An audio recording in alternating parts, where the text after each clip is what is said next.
அதிகரிக்கும் நோக்கில் நமது அரசு தமிழ்நாடு சிறுதானியங்கள் இயக்கத்தினை செயல்படுத்தியுள்ளது. மேலும் குறுவை பருவத்தில் குறைந்த அளவு நீர் தேவைப்படும் பயிர்களான சிறுதானியங்கள், பருப்பு வகைகள் மற்றும் எண்ணெய் வித்துக்களை மாற்று பயிர்களாக ஊக்குவித்திட பல்வேறு திட்டங்களை அரசு செயல்படுத்தி வருகிறது.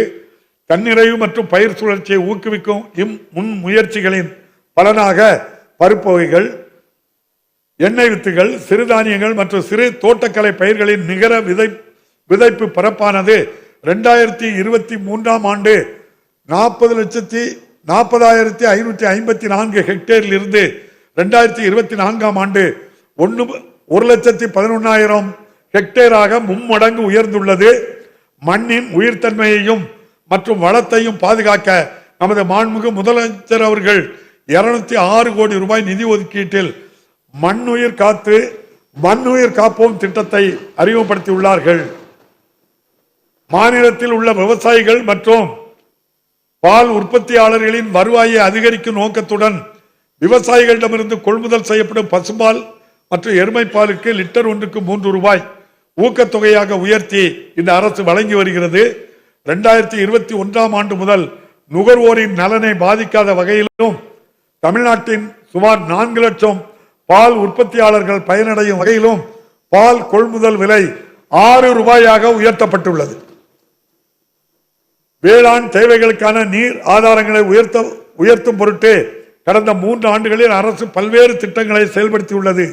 அண்மையில் மாண்புமிகு முதலமைச்சர் அவர்களால் 1916 கோடி ரூபாய் மதிப்பீட்டில் அத்திக்கடவு அவிநாசி திட்டம் தொடங்கி வைக்கப்பட்டது.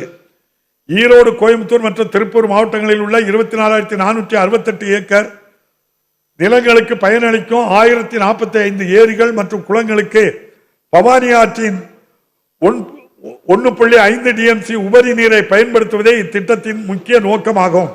மாநிலங்களுக்கு இடையே பாயும் நதிகளின் நீரில் தனது நியாயமான பங்கினை பெறுவதற்கு தேவையான அனைத்து நடவடிக்கைகளையும் மாநில அரசு எடுத்து வருகிறது.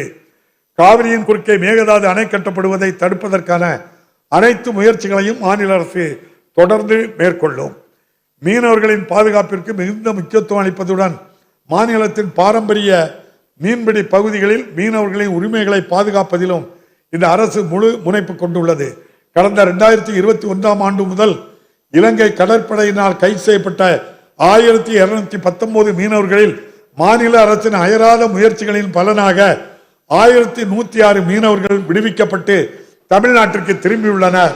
எஞ்சியுள்ள மீனவர்களை உடனடியாக விடுவித்திடவும் இப்பிரச்சனைக்கு நிரந்தர தீர்வு காணவும் தூதரக நடைமுறைகள் மூலம் உறுதியான நடவடிக்கைகளை மேற்கொள்ளுமாறு ஒன்றிய அரசை மாநில அரசு தொடர்ந்து வலியுறுத்தி வருகிறது. தமிழ்நாட்டின் நீண்ட கடற்கரையும் வளமான பல்லுயிர் பரவலாக்கும் நீள பொருளாதாரத்தின் அபரிவிதமான ஆற்றலை பயன்படுத்துவதற்கான தனித்துவமான வாய்ப்பை அளித்துள்ளன.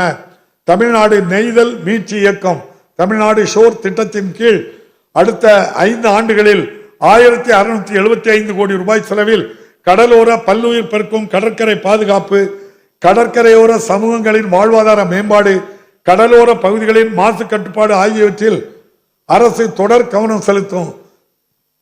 இத்திட்டம் நமது கடல்சார் பொருளாதாரத்தை மேம்படுத்துவதிலும் கடலோர பகுதிகளின் நீடித்த நிலைத்த வளர்ச்சியை உறுதி செய்வதிலும் குறிப்பிடத்தக்க நன்மைகளை பயக்கும். மக்களின் குறைகளை உடனுக்குடன் களைந்து சீரிய நிர்வாகத்தை வழங்குவதற்கு இந்த அரசு முன்னுரிமை அளித்து வருகிறது. இதன் அடிப்படையில் பொதுமக்களிடமிருந்து மனுக்களை பெற்று 30 நாட்களுக்குள் அரசின் முக்கிய சேவைகளை அவர்களின் இல்லங்களுக்கே சென்று வழங்கும் நோக்கத்துடன் மக்களுடன் முதல்வர் திட்டம் 2023 ஆண்டு தொடங்கப்பட்டது. முதற்கட்டமாக நகர்ப்புறங்களில் 2058 முகாம்கள் நடத்தப்பட்டு 9,05,000 மனுக்கள் பெறப்பட்டு தீர்வு காணப்பட்டன. நகர்ப்புற மக்களிடையே இத்திட்டம் பெற்று வரும் பெரும் வரவேற்பை தொடர்ந்து ஊரக பகுதிகளுக்கும் இத்திட்டத்தினை விரிவுபடுத்தப்பட்டு 2344 முகாம்கள் மூலம் 12,525 கிராம ஊராட்சிகளில் இத்திட்டம் செயல்படுத்தப்பட்டது. இத்திட்டத்தின் முகாம்களில் 15 அரசு துறைகளின் சேவைகளை ஒருங்கிணைத்து 44 அத்தியாவசிய பொது சேவைகளுக்கான பட்டா மாறுதல், முதியோர் உதவித்தொகைக்கு விண்ணப்பித்தல் போன்ற பல சேவைகள் வழங்கப்பட்டன. இதன் பலனாக 12,80,000 மனுக்களுக்கு தீர்வு காணப்பட்டன. மக்களுக்கு சிறப்பான சேவையை வழங்குவதில் அரசிற்கு உள்ள அசைக்க முடியாத உறுதிப்பாட்டை இத்தகைய முயற்சிகள் நிலை நிறுத்தியுள்ளன.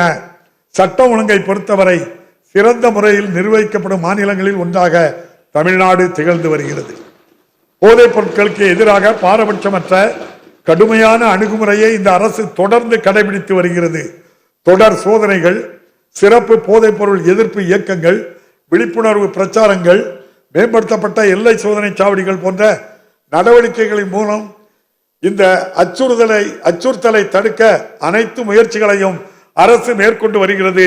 மேலும் கணினிசார் குற்றங்களுக்கு எதிரான நடவடிக்கைகளில் உயர் தொழில்நுட்பம் மற்றும் நவீன புலனாய்வு முறைகளை பயன்படுத்தி குற்றவாளிகளை கண்டுபிடித்து கைது செய்வதில் ஆக்கப்பூர்வமான முயற்சிகளை தமிழ்நாடு காவல்துறை எடுத்து வருகிறது.